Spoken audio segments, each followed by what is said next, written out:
Magandang gabi muli mga kapatid. Ang gabing ito ay ating gawain ng pananalangin.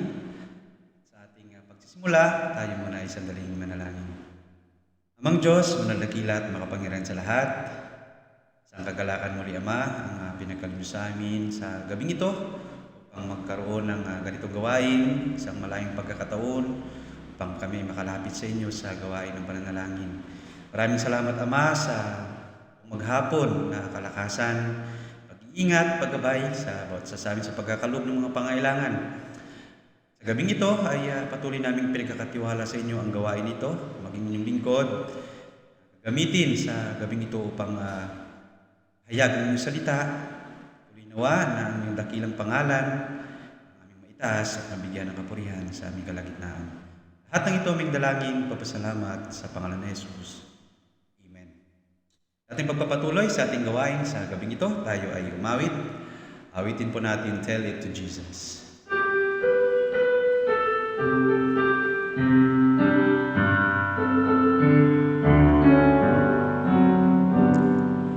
Are you weary? Are you heavy-hearted? Tell it to Jesus. Tell it to Jesus. Are you grieving over joys departed? Tell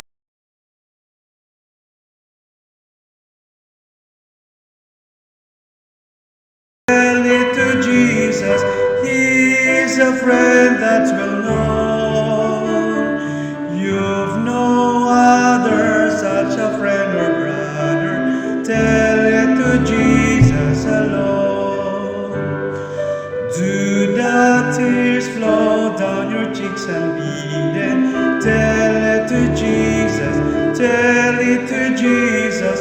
Have you sensed that two men's eyes are hidden?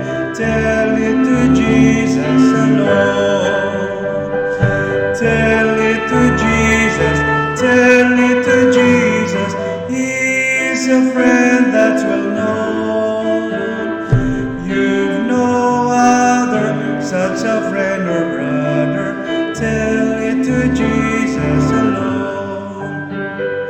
Do you fear the gathering clouds of sorrow? Tell it to Jesus. Tell it to Jesus. Are you anxious? What shall be tomorrow? Tell it to Jesus alone. Tell it to Jesus. Tell it to Jesus. He is a friend that's well known. You've no other such a friend or brother. Tell it to Jesus alone. Are you troubled at the thought of dying? Tell it to Jesus. Tell it to Jesus. For Christ's coming kingdom are you sighing? Tell it to Jesus alone. Tell it to Jesus. Tell it to Jesus. He is a friend that will know. You've no other such a friend or brother.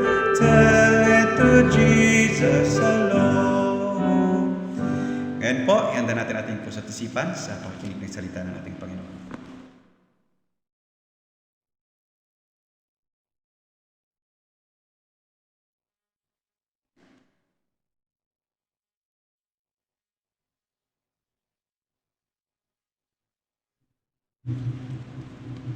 Thank you very much, Brother Dudes.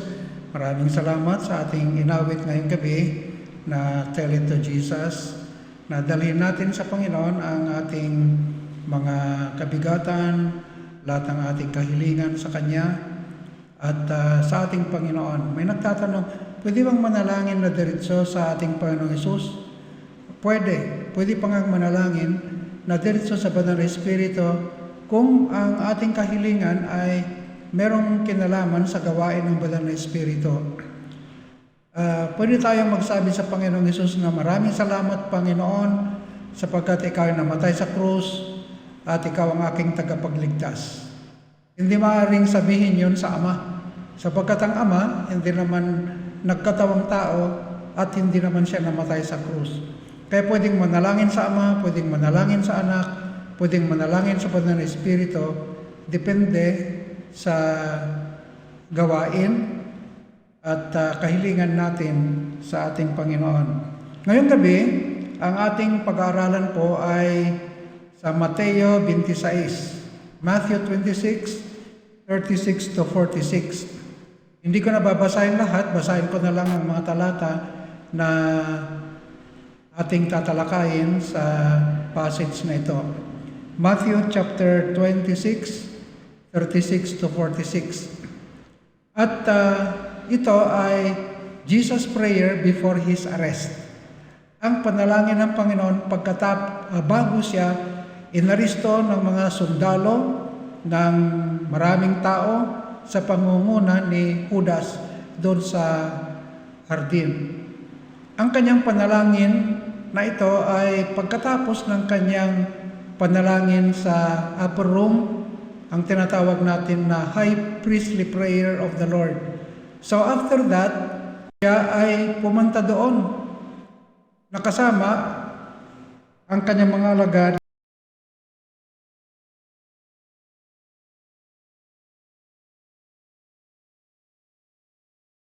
Nanalangin sa upper room. Paglabas nila, pumunta sila doon sa Garden of Gethsemane, ay nanalangin muli ang ating Panginoon doon. Kaya ang ating Panginoon ay laging nananalangin. Kaya napakaganda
ay hindi niya idinalangin ang mga alagad, kundi ang kanyang sarili.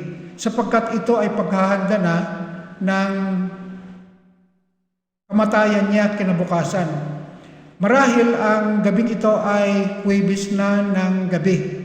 Bagamat, merong mga commentators na nagsasabi na ito ay Martes ng gabi. May nagsasabi na Miyerkules ng gabi. Sa akin ay Huwebes ng gabi.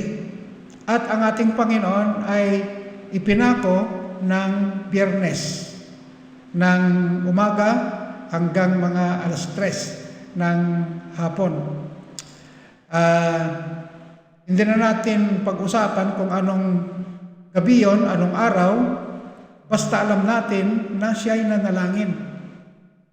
At ang simple na hamon sa atin ay, like Jesus, let us be consistent in our prayers to God, because God answers prayers. Merong 4 na konsiderasyon, 4 considerations in our study of Jesus' prayer before His arrest. Una ay the place. The place.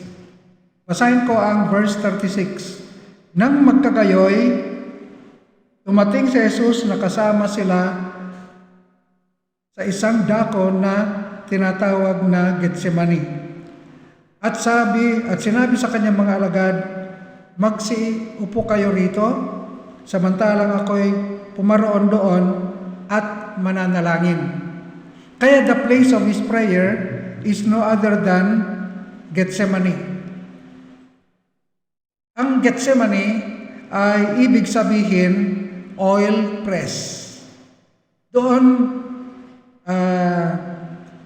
pinipiga ang olive fruits sa garden na yon. Ang lugar na ito ay maraming kahoy na olives at ito ay sa side ng Mount of Olives, east of Jerusalem. Hindi pa sa loob ng Jerusalem ito mismo, kundi sa labas pa lang. Ngunit malapit lang din sa siyudad ng Jerusalem ito. Ngunit ito ay sa silangan banda ng siyudad ng Jerusalem. At ang lugar na ito ay alam na alam ni Judas, sapagkat dito dinadala ng Panginoon ang kanyang mga alagad sa kanilang pananalangin. Makikita natin mga kapatid na this is the place, one of the favorite places of the Lord in prayer. Ang simpleng hamon sa atin ay, meron ba kayong lugar din na paborito nyo na doon kayo nananalangin? Doon ninyo kinakausap ang ating Panginoon? Doon kayo nagpapasalamat sa kanyang mga pagpapala, sa kanyang kabutihan, at doon kayo nananaghoy. Kinakailangan na meron tayong lugar. Marahil sa inyong kwarto, marahil sa ibang kwarto, marahil sa loob ng bahay, marahil sa labas ng bahay. Ngunit ang puntos dito ay dapat meron tayong lugar na doon tayo nakikipag-usap sa ating Panginoon. Ang ating Panginoon kung saan-saan ang ating mabasa nananalangin. Kuminsan sa disyerto, kuminsan doon sa solitary place, at dito sa isang garden. That's the place. Ang pangalawa na konsiderasyon sa ating pag-aaral ay verse 39, verse 42. The person he addressed his prayer. Sino ang kanyang pinanalanginan? Ang kanyang pinanalanginan ay ang kanyang Ama na nasa langit. In verse 39, babasahin ko po sa inyo, at lumakad siya sa dako paroon, at siya'y nagpatira pa at nanalangin na nagsasabi, Ama ko, kung baga maaari ay lumampas sa akin ang sarong ito, gayon may huwag ang ayon sa ibig ko, kundi ang ayon sa ibig mo. Sa verse 42, ganun din ang kanyang sinabi doon, Ama ko. Kaya ang kanyang pinanalanginan ay walang iba kundi ang kanyang Ama na nasa langit. Patungkol sa kanyang Ama ay unang bagay ay the Father is distinct person in the Godhead. Narinig niyo na siguro ang theological position ng iba na tinatawag na Unitarianism. Tayo po ay Trinitarians. Trinitarianism tayo. Iisang Diyos, tatlong persona. Ang Unitarianism ay isang Diyos, isang likas, isang persona. Kung sabi nila, mababasa natin ang Ama, ang Anak, ang Espiritu, hindi tatlong Diyos yon, sabi nila, at hindi naman talaga tatlong Diyos. Hindi tatlong personang iisang Diyos ang kanilang paliwanag, kundi iisang Diyos, iisang persona. Kaya yung iba ay the Father is the Son. Kaya sabi nila, praise the Father. Sino yung Father? Si Jesus Christ din. Kasi Unitarian ang kanilang position. Ang Ama, siya ang Anak. Ang Anak, siya rin yung Ama. Ang Espiritu, siya rin yung Anak. Ang Espiritu, siya rin yung Ama. Unitarianism, oneness. Ngunit makikita natin kahit dito, si Kristo ba nanalangin sa kanyang Ama na siya? Siya yun. Bakit pa niya sasabihin sa aking Ama kung siya rin yung Ama? Dapat sabihin niya na lang sa kanyang sarili na ako'y nananalangin sa aking sarili sapagkat ito rin ako. Hindi. Iba ang Ama, iba si Kristo. Siya nanalangin sa kanyang Ama na ibang persona. Ang kanyang Ama ay masasabi natin na He is the Father who sent Jesus to be the Savior of man. Nakita natin nung isang Huwebes sa 1 John chapter 4, verse 9 and verse 10. God the Father sent His Son. Kaya ito yung Ama na nagsugo sa kanyang anak dito sa sanlibutan upang magkaroon tayo ng buhay at upang mapatawad tayo sa ating mga kasalanan. Siya rin ang Ama na nagpatunay ng kanyang pag-ibig sa Romans chapter 5 verse 8. Nakita rin natin yan noong Huwebes, ng prayer meeting natin noon. Siya rin ang Ama na personal at intimate Father sa Kanya. Bakit po? Ang sabi ng Panginoon ay, aking Ama, Ama ko. Siya ang dinalanginan niya. And that speaks of a personal, intimate relationship with His Father. Tayo rin mga kapatid, tayo rin ay mga anak ng ating Panginoon sa pananampalataya kay Kristo. At matatawag din natin ang Diyos na ating Ama. Ating Ama sa langit. Ating Ama na umiibig sa atin. Ating Ama na sumasagot sa ating mga dalangin. Isang malaking pribileyo sa atin mga kapatid na tayo ay mga anak ng Diyos. At siya ang ating matatawag na ating Ama. Pero ang tanong ay, tayo na nakikinig, lahat tayo, siya kaya ang ating tunay na Ama? Masasabi natin, yes. Kung ang response, ang condition, kung tayo nagsisina sa ating mga kasalanan at tinanggap natin si Kristo na ating sariling tagapagligtas. Sa Romans 8:15, sinasabi doon na tayo ay adopted sons of God. And because we are adopted sons of God, the Holy Spirit is indwelling us. Nasa atin ang Banal na Espiritu at siyang tumatawag sa Ama na, Abba, Father. Doble. Ang Banal na Espiritu na nakatira sa atin, tumatawag sa Ama, Abba, Father. Pero tayo din, tumatawag din tayo sa Ama na Abba, Father. Ito yung pangalawa na konsiderasyon. Ngayon ang pangatlo. Pangatlong konsiderasyon ay the petition of Christ in His prayer. Nakita natin yung place, nakita natin yung person He addressed His prayer, at yung din ang ginagawa natin ngayon.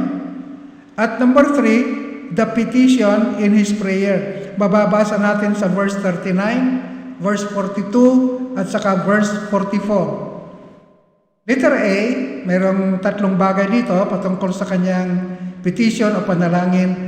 Statement. Ano yung sinabi niya sa kanyang panalangin sa kanyang Ama sa gabing yun?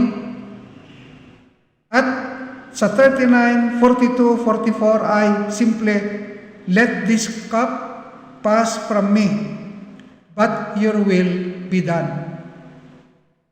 Kung maaari, Ama, sabi niya, ay lumampas ang sarong ito sa akin. Ngunit, ang iyong kalooban ang magaganap. Let this cup pass from me, but your will be done. Ito rin ang expression na makikita natin sa Matthew chapter 6 verse 10. Thy will be done on earth as it is in heaven. Inulit niya lang ito sapagkat ito ay tama na tayo, lalo na kanyang mga anak, mga tao, meron tayong pagnanasa, meron tayong mga kabigatan na idinadalangin sa Panginoon. Ngunit, ang ating dalangin din ay kung ano ang iyong kalooban, Panginoon. So that is the statement. Ngunit tingnan natin muna yung unang bahagi. Let this cup pass from me. Ano yung cup? Kasi kung ginagamit yung cup, saro ng Lord's table ba ito? Hindi po. Ang cup na ito ay simbolo ng suffering. In the Old Testament, the word cup is used in Psalm 75 verse 8. in Isaiah 51 verse 17. At tumutukoy sa cup of judgment, cup of the wrath of God against sin of man. Kaya ito ay cup of suffering and judgment. Bilang tao ang ating Panginoon ay talagang iniisip niya, napakabigat na karanasan yun. Mabuti kung magandang mararanasan ang isang bagay na dinadalangin natin. Excited tayo. Pero ito ay a cup of suffering and judgment of God against sin na kanyang mararanasan. Kaya sabi niya, let this cup, siya ay maghihirap, siya ay mamamatay. Alam niya na iiwanan siya ng kanyang ama. Kaya alam natin ang isang saying doon sa krus na, Father, Father, why have you forsaken me? Alam niya yun. Kaya ito na lamang ang kanyang dalangin sa kanyang ama na kung pwede lang ama, ay lumampas itong hirap na ito, na ako'y maghirap, ako'y mamamatay, hindi dahil sa aking kasalanan, kundi kasalanan ng tao, at iiwan mo pa ako, pababayaan mo pa ako, dahil ako ay maghihirap dahil sa kasalanan ng tao. Kaya yun ang kanyang statement. Pangalawa, na bagay dito sa kanyang petition ay the persistence of his petition. Mababasa natin, sinabi ko kanina, verse 39, sinabi niya yon. Verse 42, sinabi niya yon. 44, sinabi niya yon. Alam natin yung account dito, na sinabi niya sa kanyang mga alagad, dito kayo, manalangin kayo, watch and pray. Dinala niya yung tatlo sa mas malayo kaunti at sinabi niya na watch and pray. At lumayo pa kaunti at siya lamang, mag-isa lang siya na nanalangin sa kanyang ama.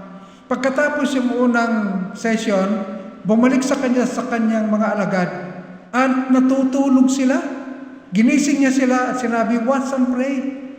At bumalik ulit sa kanyang pananalangin, sinabi niya muli yun. Pangalawa, bumalik sa kanyang mga alagad, natutulog sila muli.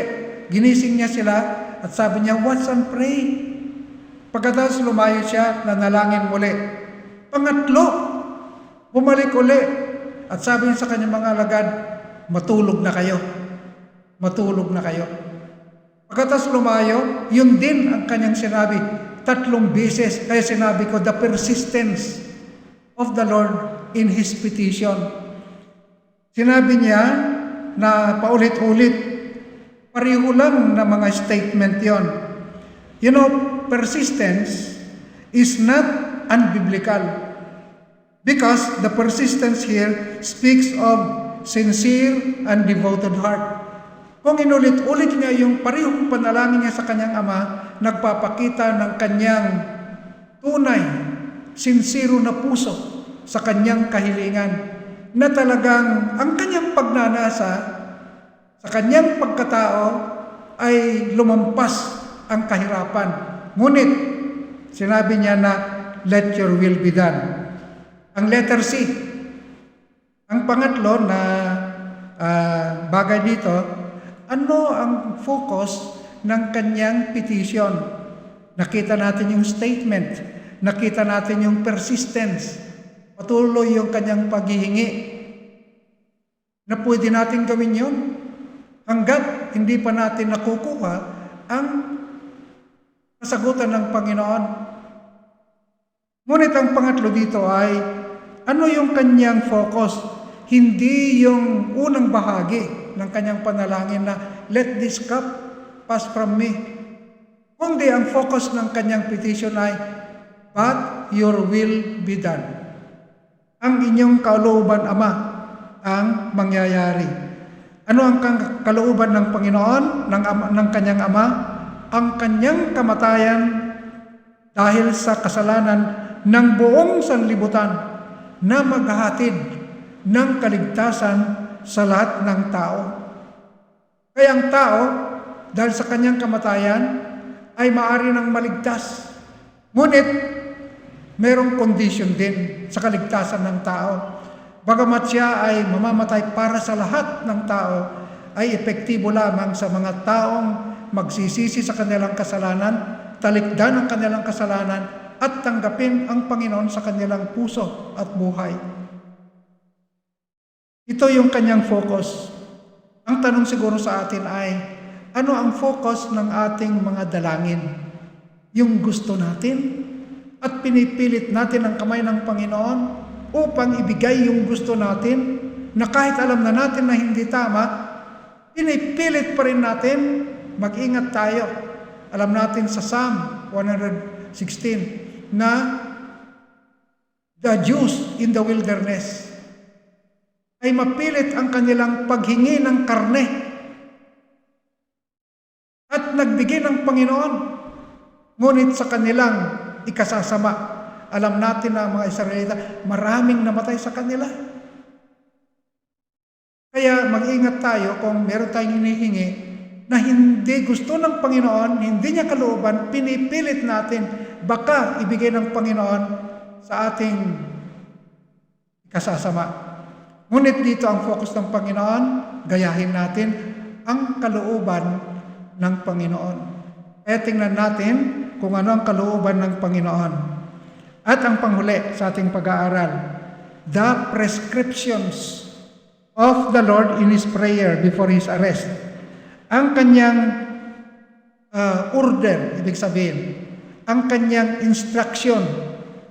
Ano yung prescription? Ano yung order ng Panginoon? Bilin niya sa mga alagad. Ang una sa verse 41, watch. Watch. Kayo ay magbantay. Stay awake. Huwag kayong matulog. Sila ay pagod, mga alagad. Kailangan nilang matulog. Ngunit ito ang panahon na dapat silang manalangin. Alam niyo mga kapatid, yung panahon o sitwasyon na tayo'y pagod na makaligtan na natin manalangin, matulog na lang tayo, o masyado tayong busy na parang makalimutan na natin ang manalangin. Ang mga itong panahon, ang nararapat na tayo ay dumako sa ating Panginoon sapagkat kailangan natin ang pananalangin. Ang order ng Panginoon, bilin niya ay, watch and pray so that you will not enter into temptation. Watch. Huwag kayong matulog. Ang pananalangin hindi panahon ng pagtulog. Mayroong panahon na magpuyat ka o magbantay ka, gising ka, may panahon din na matulog ka.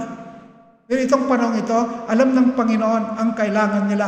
Sila ay magbantay, magpuyat, gising, at manalangin. Yun ang pangalawa na prescription ng Panginoon. You pray, you ask God for power, for victory over temptation. The trial is coming. And the purpose is so that you will not enter or yield into temptation. Mga kapatid, merong nakakalungkot na pangyayari dito. Hindi sinunod o nasunod ng mga alagad, yung 11 disciples, ang instruction ng Panginoon. Anong ginawa nila? Natulog sila. That is the sad story in this prayer of the Lord. At ano ang resulta?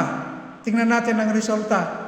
Nung dumating si Judas at maraming mga tao, mga sundalo na inaristo ng ating Panginoon, makita natin, una, si Peter ay tinigpas niya ang tainga ni Malchus. Si Malchus ay priest servant. Hindi ko alam kung anong layunin ni Peter. Patayin si Malchus, isa sa pumunta na mag-aristo sa ating Panginoon. Tagain siguro ang kanyang leeg. At hindi niya natamaan, aywan ko lang. Kaya tainga lang ang natigpas niya. Mabuti na lang nandun ang Panginoon, pinulot yung tainga, ibinalik. And the Lord performed a miracle at that time. Bakit si Peter? Saan niya kaya kinuha yung kanyang itak? Siguro doon sa upper room. Kasi alam na nila na ang Panginoon ay aristuhin at papatayin. Kaya si Peter naghanda. talagang naghanda na dipinsa ng Panginoon. Ngunit mali ang kanyang ginawa. Na ginamit ang kanyang itak o sword at tinigpas ang tainga ng alipin o servant ng pari. Pangalawa na resulta na hindi tama. They were scattered, di ba? Nagtakbuhan sila. Wala na yung iba. Ang natira talaga si John. At sumama si John kung saan pumunta ang Panginoon. Si Peter sumama rin. But he was following afar off. You find that in verse 58. Peter followed afar off. Malayo. Kasi takot din na aristuin siya. Bakit malayo siya? Bakit nagawa ni Peter yon? Bakit nagkawatak-watak sila? Dahilan, they did not watch and they did not pray. At isa pa, lalo kay Peter, alam natin ang account sa verses 69 to 75. Peter denied the Lord thrice. 3 beses na ikinaila ni Pedro ang ating Panginoon. Ang Panginoon na pinangakuan niya na dead over my dead body. Dinipinsang kita, Panginoon. Hindi maaaring ikaw ay mamatay. Ngunit sa panahong yon, ay ikinaila niya ang Panginoon sa maid at sa mga tao doon 3 beses. 3 beses. Bakit ganun ang resulta? The reason is that they did not watch and they did not pray. Sa ating conclusion, sa ating pag-aaral, nakita natin ang lugar, the place, the person, address, the petition, and the prescriptions. Ang hamon sa atin ay, at prinsipyo na ating makita ay, prayerlessness leads to spiritual defeat. Kung tayo hindi nananalangin, o kulang ang ating pananalangin sa Panginoon, ay nagdudulot ito ng pagkatalo, ng ating pagkabigo. Another is, Jesus had a place to pray. Where do you pray? Ang Panginoon mayroong lugar na siya'y nananalangin. Sana po tayo magkaroon din ng lugar na doon tayo makikipag-usap sa ating Panginoon. Isa pang question, are we committed to pray and do the will of God? At ang panghuli na question, do we watch and pray or sleep while we pray? Tayo manalangin.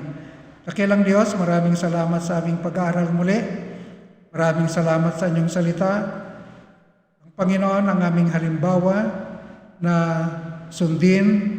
Siya ay mayroong lugar na kung saan nananalangin. Sana Panginoon tulungan niyo kami na mayroong specific place, specific time na kami ay laging mananalangin sa inyo.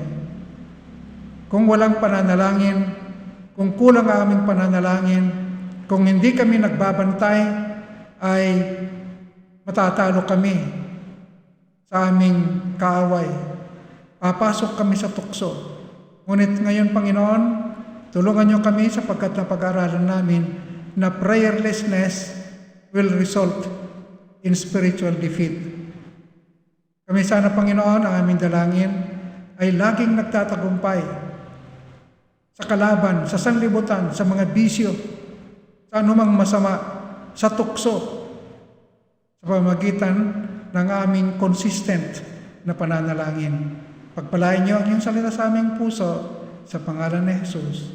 Amen. Thank you and good evening to everyone.